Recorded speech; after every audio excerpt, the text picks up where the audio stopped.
ओम नमः शिवाय। हिंदू कहानी संग्रह में आप सभी का स्वागत है। बैसाख मास महत्तम।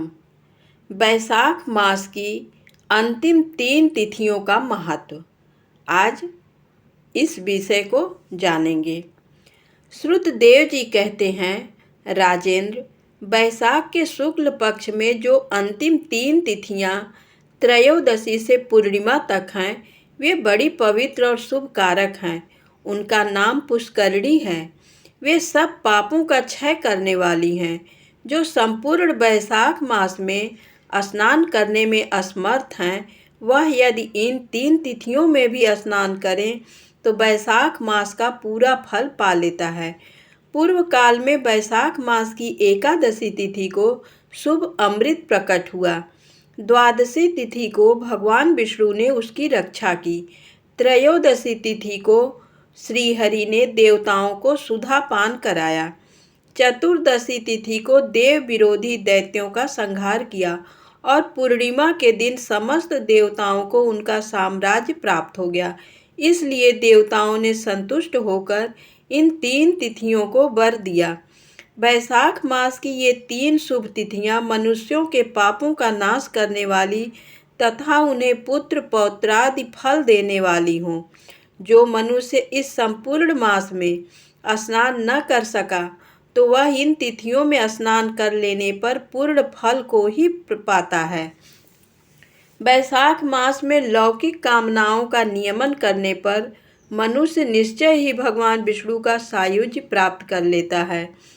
महीने भर नियम निभाने में असमर्थ मानव यदि इन 3 दिन भी कामनाओं का संयम कर सके तो उतने से ही पूर्ण फल को पाकर भगवान विष्णु के धाम में आनंद का अनुभव करता है। इस प्रकार वर देकर देवता अपने धाम को चले गए।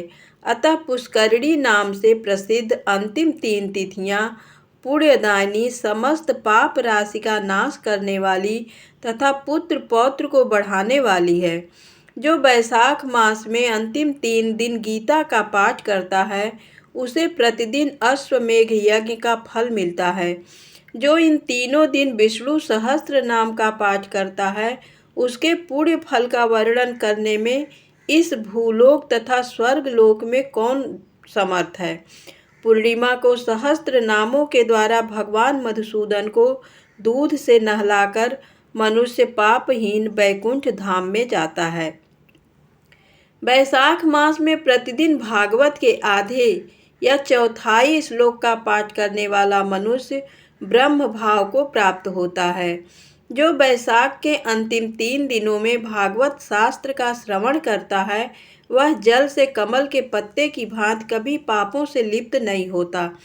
उक्त तीनों दिनों के सेवन से कितने ही मनुष्यों ने देवत्व प्राप्त कर लिया, कितने ही सिद्ध हो गए और कितने ही मनुष्यों ने ब्रह्मत्व प्राप्त कर लिया। ब्रह्म ज्ञान से मुक्ति होती है अथवा प्रयाग में मृत्यु होने से या बैसाख मास में नियम पूर्वक प्रातःकाल जल में स्नान करने से मोक्ष की प्राप्ति होती है। इसलिए बैसाख के अंतिम 3 दिनों में स्नान, दान और भगवत पूजन आदि अवश्य करना चाहिए। बैसाख मास के उत्तम महात्म का पूरा वर्णन रोग शोक से रहित जगदीश्वर भगवान नारायण के सिवा दूसरा कौन कर सकता है। तुम भी बैसाख मास में दान आदि उत्तम कर्म का अनुष्ठान करो, इससे निश्चय ही तुम्हें भोग और मोक्ष की प्राप्ति होगी। इस प्रकार मिथिलापति जनक को उपदेश देकर श्रुतदेव जी ने उनकी अनुमति ले वहां से जाने का विचार किया।